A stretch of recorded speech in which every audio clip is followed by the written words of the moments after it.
Hey everyone, welcome to another modern set review. In this set review, I'm going to be going over the new upcoming Magic set, Adventures into Forgotten Realms, the D&D theme set. It's very cool, very powered down, and I'm not complaining because we just got off the heels of Modern Horizons 2, and we got a ton of new toys there. Modern got a huge power up in general in terms of design and card power levels, so I'm kind of happy that I'm not getting any more overload here with this set. But some cool new designs, some cool new cards. We're going to go through them all. Before I do, my quick 15-second plug.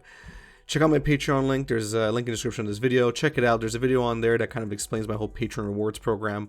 But in short, you put in, let's say, $5 a month at the $5 tier. At the end of every year, you get basically your $5 back and a bit more every month for every month that you've been a patron, in the form of rares and mythics. So non-bulk rares and mythics are sent to you in your mail. I pay for everything. Each rare and mythic is worth between $3 and $15. They're all the ones I open up on screen. In fact, your $5 is paying for those sealed products that I'm opening up on screen, and all the value is sent back to all the patrons. So you're almost guaranteed to make at least break even, and then make even more than that, especially the longer you're a patron. Anyway, check it out. It's all on my Patreon page. Okay. Let's get going. I'm going to start off with all the classes because I think it's really cool.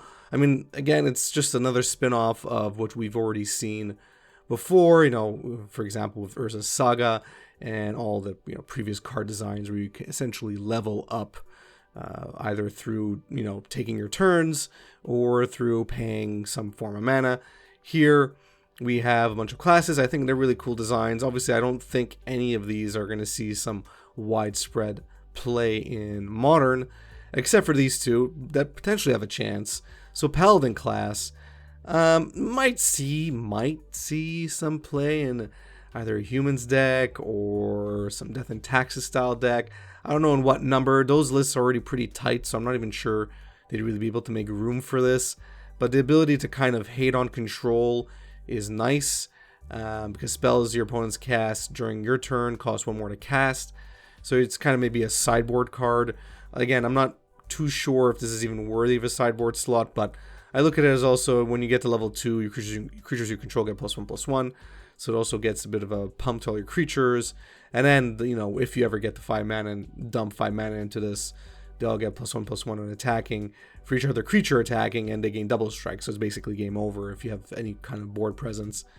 Again, not too sure. I mean, I've judged all of these classes based on the first ability, because that's really going to be the most important one, in my opinion. If it's not impactful, then it's probably not useful. So Paladin class is really the closest, but it's just like by a smidge. Sorcerer class. So this one caught my attention, of course, because there's blue and red in it. Let's quickly read the first ability. When Sorcerer's class enters the battlefield, draw 2 cards and discard 2 cards. So this is not the worst effect that you can have for a blue and a red. I mean, obviously you have better options, but 2 cards go into your graveyard. I mean, you may not need. Maybe you had extra lands in your opening hand, or this might not be a card that you have in your opening hand. You might draw into it in a couple of turns from the beginning.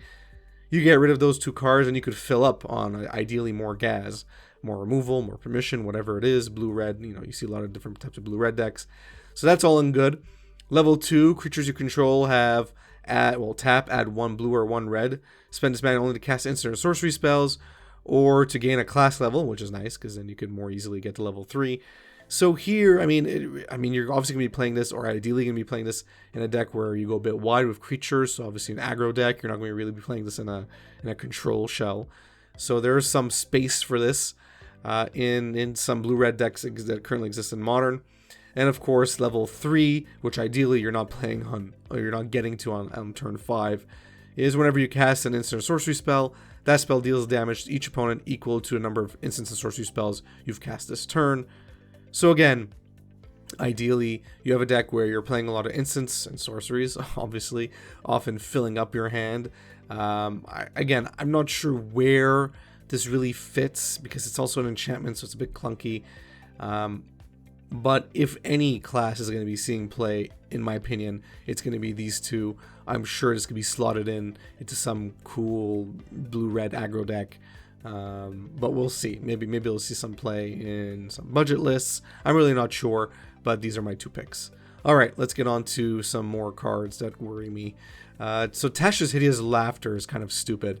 I don't know why Wizards is intent on supporting mill, because it's such a boring and annoying mechanic. But whatever, it's here to stay. And Tasha's hideous laughter, you know, basically is going to force each opponent to exile cards from the top of their library until that player has exiled cards with total mana value 20 or more. So in Commander, like, whatever, okay, it's going to suck, but it may not suck completely, because, you know, the mana curves on most Commander decks are pretty high anyway. In Modern, though, this is kind of brutal. You know, I'm thinking just of the type of decks I play and the low curve that they have. I'm exiling a lot of cards to hit 20. It is... I don't understand, and it's only 3 mana, so this is just annoying. Mill decks, I can't imagine they won't play this in some number. It's... I don't know what to say. I really don't know what to say. All I know is that it's going to see play in Modern, so it had to be in this friggin' video. But I can't stand the fact that it exists and that it's legal. Demi-Leech. So, yeah, when I first saw Demi-Leech, first I said art is awesome. It definitely scares me. It's super cool. I kind of wrote it off initially, because at the end of the day, I don't care if you get it out for 0. At the end of the day, it's a 4/3. It's going to die to essentially most removal in the format, and it has no evasion. So just as a beater, it's really crappy. You know, if it had flying, or if it had some sort of evasion where it's really difficult to block it, then we'd be talking, okay, that's some serious stuff. But here it doesn't. So okay, you're going to cast a bunch of spells. You could in theory get this out for free on turn 2. Okay. And so let's look at the other effects here. Let's break it down, because really the 4/3 body is not what's really impressive. Whenever Demi-Leech attacks, exile up to 1 target instant or sorcery card from your graveyard, copy it. You may cast a copy. So this is cool. There's no limitation on the cost of the instant or sorcery. You just copy it and you cast it. Now, again, if you're playing this in a fair blue deck or a blue-red deck, great. I mean, it's kind of like a uninhibited Dreadhorde Arcanist. So cool. That could be powerful. I mean, if you want to build like a degenerate deck around it, where you discard some stupid instant sorcery into your graveyard and then you cast it for free essentially. Okay, I mean, I guess that's a thing, but then you have to invest so many resources to even get Demi-Leech out for cheap or for free. I don't know. It seems like a lot of investment for what it is. But again, it's cool. It's a skeleton wizard too, and wizard is not a trivial creature type in Modern, because there's a wizard sub-theme, at least in budget decks. So that's got my attention. Let's look at the third ability here. You may cast Demi-Leech from your graveyard by exiling 4 instants and or sorcery cards from your graveyard, in addition to paying its other costs. So a lot of people are talking about, okay, you can get Demi-Leech back. Fine. You still have to pay its other costs. So it's not coming back for free. It's not like you're not escaping it, right? So you're not escaping it for like 0. So you're still exiling instants and sorceries, which kind of takes away from its middle ability, and you still have to invest into getting it down to some cheaper value. So I don't know. I'm looking at. I mean, a lot of people are freaking out about it. People are saying it's going to be seeing play in all formats. I'm sure it will. I'm gonna try and build a deck around it. That's for sure. I'm just not convinced right now. That's my stance. I'll eat my words. Usually, if you go back at all my other set reviews, I'm almost right on most of the cards that I at least bring up. I'm not trying to toot my own horn. I mean, when I'm wrong, I'm wrong.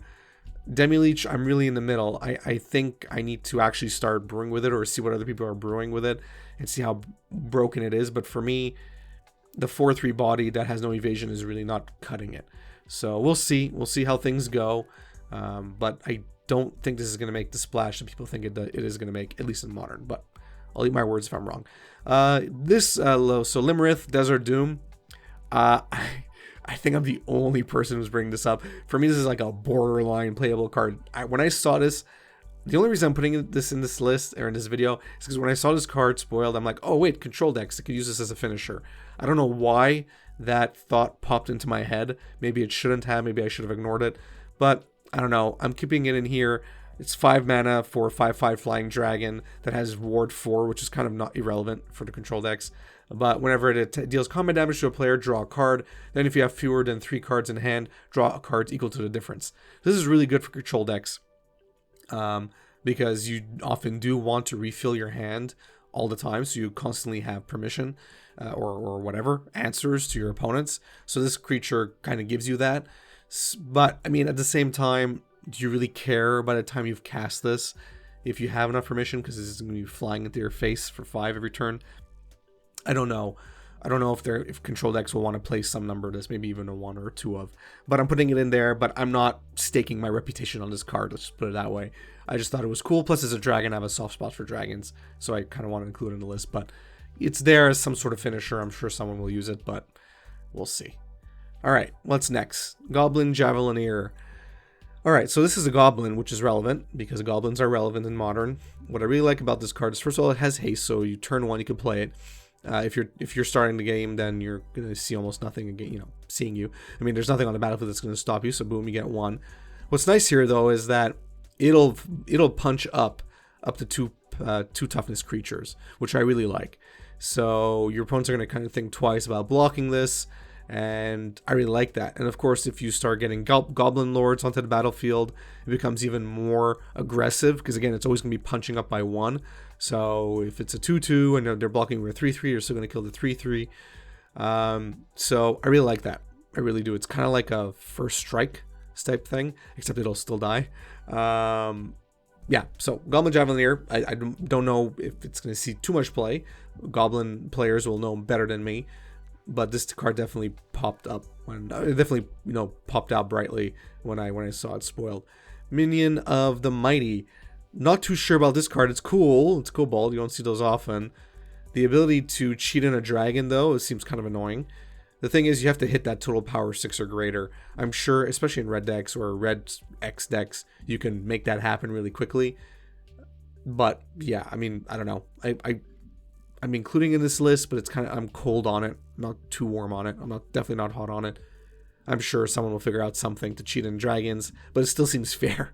Oddly enough, it still seems fair to cheat in a dragon. I'm like, okay, I looked at all the dragons that you could possibly cheat in. I mean, I guess there are some that are kind of a pain that you don't want to deal with. So we'll see. I mean, I don't know. Maybe it'll be some sort of dragon tribal deck that will pop up again with this card, but I'm not too sure about it. But I wanted to bring it up. Hobgoblin Bandit Lord. So it's another Goblin Lord.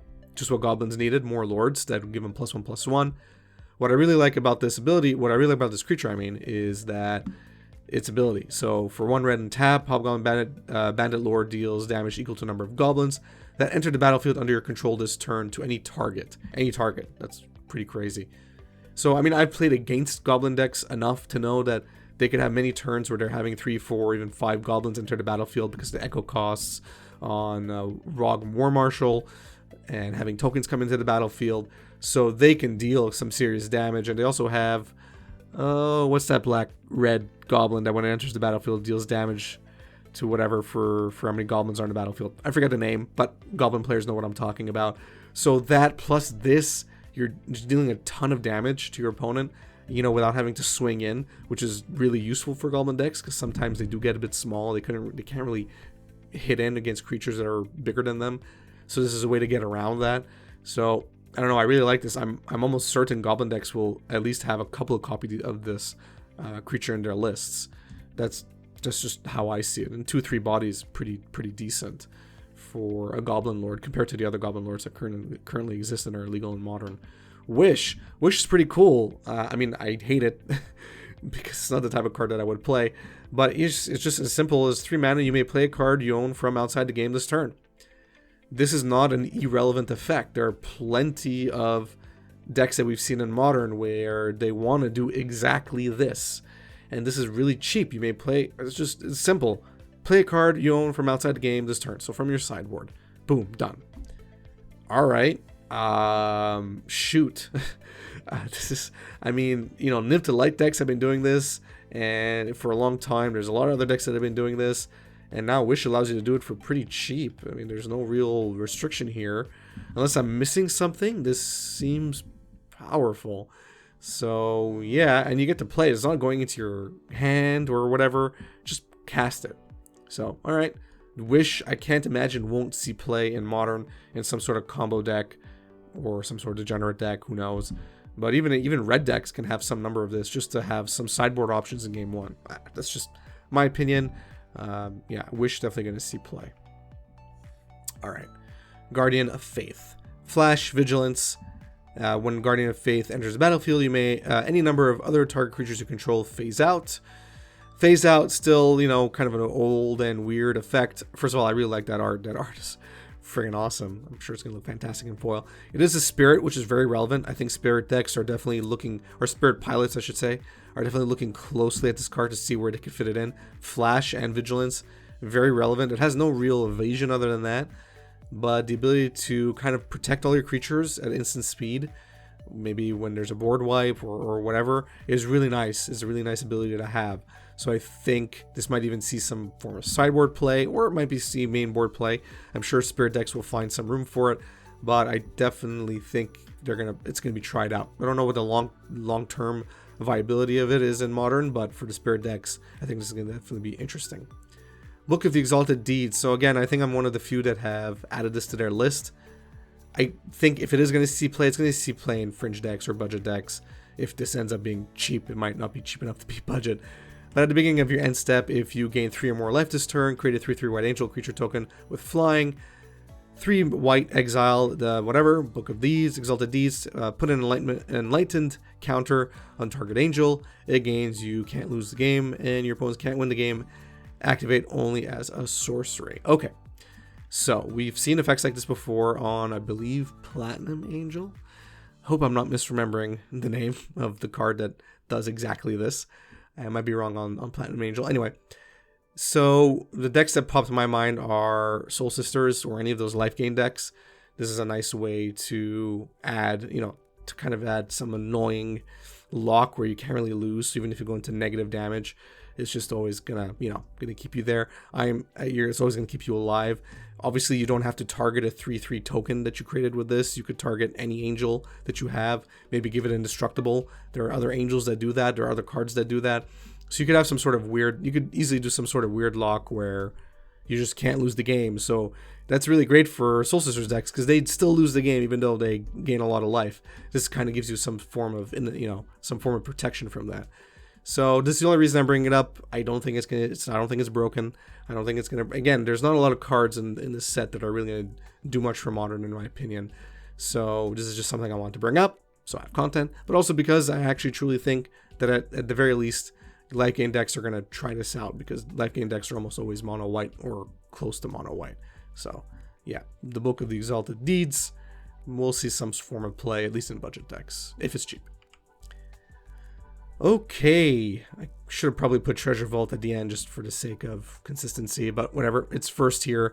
Treasure Vault, it's an artifact land. It's an artifact land. I tweeted out this card when it was spoiled, and I was kind of ominous in my message saying this seems problematic, and it kind of is. So, I mean, Wizards banned Mox Opal, and now we have an artifact land that comes down for free. Obviously untapped, so you can tap it immediately turn 1 and you can almost get the Mox Opal effect. Almost, not entirely, it's not as good as Mox Opal obviously, but almost. It's pretty close. This alone for me is bothersome. This means that it's essentially an auto include in all affinity decks going forward, just like Mox Opal was, or any artifact deck really that's dealing with artifacts. I don't see why you would not play Treasure Vault in 4 ofs. It's not even legendary, so it's just, we could play 4 of these in your deck. And the ability to create a bunch of treasure tokens can also be abused. Not horribly, it's not like you're going to create a trillion treasure tokens, but you can for whatever reason. If you need to produce colored mana for anything, or you just need to create a bunch of more tokens, artifacts, sorry. Yeah, I mean, I don't know. I don't know what to tell you. Or it seems like it's not broken, but it seems like it's going to be pushing Affinity. Maybe that's good. Maybe that's what Affinity needs to kind of get back into the meta and be relevant without doing super degenerate things. I don't know. I just feel like it's problematic. That's all I'm going to say. Not ban worthy. At least I don't think so. You know, thank God it's not indestructible. But you know, it's interesting to see Wizards print a card like this with basically no downside. So really curious to see where this is going to go in Modern. Grim Wanderer. So again, I'm warm on this. I'm not hot. I'm probably closer to cold. But this is a 5/3 that you can get out for 2 mana at instant speed. And it is really not hard to get tragic backstory to be, to trigger. So cast a spell only if a creature died this turn. Any creature, not just yours, it could be your opponent's. So it doesn't really matter. This is really easy to do. So you could, in theory, get this on turn 2 in many ways. Even if it's turn 3, 5/3, it's pretty decent. I mean, I don't know. And it's a goblin, by the way. Goblin Warlock. I don't know why. It doesn't really look like a goblin in the art. I could be wrong. But I don't know why this is Goblin Warlock, honestly. But it is, and that is relevant, and goblins do often splash black. So this is also something. This is a thing that we might have to look. Oh my god, I just remembered this might interact really well with Mog War Marshal. Oh boy, yeah, so there you go, Grim Wanderer. I'm sure goblin pilots are going to try this out. It doesn't have any evasion, right? So it is still a 5/3 that's on the ground, but in a goblin deck, it might be a 6/4 or a 7/5 pretty easily. So that's also a problem. I don't know. I think Grim Wanderer is going to see some play in Modern. That much I'm sure. Circle of Dreams Druid. Again, I'm closer to cold on this card, but it is an elf, which is super relevant. 3 green, so it's kind of expensive for elves. I mean, they don't play too many 3 mana elves, and the ones that they do are super impactful. But add green for each creature you control. Elf decks go wide quite often. It's not uncommon to see 5, 6, 7, 8 elf bodies on the battlefield mid to late game. So the ability to create a ton of mana off of this, paired up with Elvish Archdruid, I believe, you could create some insane amounts of mana and do something crazy with it. This is why I put this on my list. Again, I'm more cold on this than anything. I mean, elf decks don't really have an issue up till now producing a ton of mana to do stupid things, but it is something. So again, it's on my radar. We'll see where it goes. I don't think it's going to make too much of an impact, but I definitely think it's going to be tried out at least. All right, last but not least, I'm sure you're waiting for this, the dungeons. I don't think dungeons are going to be seeing much play in Modern, if at all. I know people are going to try it out because it's cool. I just think that venturing into the dungeon is just too much effort. It feels like too much effort, and I've looked through all the venture cards, and there's really nothing that slots in, at least from what I've seen, nothing slots into a Modern deck right now where the card in and of itself is powerful. So it's fine, it's like Modern level power, and then venturing in makes sense. And you can't just have one venture card, you need to have a lot to make these dungeons worthwhile. And again, as you look at these dungeons, I'm like, okay, let's look at the first level, scry 1, or each player loses 1 life, or you gain 1 life. That's really weak. It's not something you want to do, and you've probably invested like 2-3 mana into this. So for me, that alone means, these are dead in the water. I mean, look at, for me, these are dead in the water for Modern. I really don't see them being played. People are going to try them out, but just looking at these, I don't see it. I'm sure you could do some funny, crazy brew with it, but even then, okay, great, you're going through the dungeon. Whoop-de-doo. I don't see that. I don't see the game plan. So we'll see. They mandate that you build around them if you are going to play them. Like, it's not something you're just going to play casually. You kind of have to commit to it to make them worthwhile, or else you're just wasting, power level in your deck. So, yeah, for Modern, these are null and void, in my opinion. Not going to see any play, for now at least, unless, Wizards has another D&D set in the future and they kind of break it. But for now, don't see that happening. And that's it for my Modern set review for Enter into Forgotten Realms. Adventures into Forgotten Realms, sorry. It's a cool set. I really like some of the design that they've introduced. The artwork is awesome, amazing. I love it. For Modern, not much impact except for Demi-Leech, in my opinion. Maybe a few other cards we'll see some fringe play. So curious to see where this goes. Also, I mean, Treasure Vault. We're going to see what Treasure Vault does in the artifact decks. But yeah, let me know in the comment section about what you think about my picks. What are your picks? What did I miss? Curious to hear what you have to say. Let me know. If you enjoyed the video, please give it a thumbs up. If you enjoy my content in general, please subscribe, hit the notification bell, follow me on Twitter, Facebook, share my content on social media. Watch it start to finish like you're doing right now. That really helps a lot. Every second counts, so thank you for that.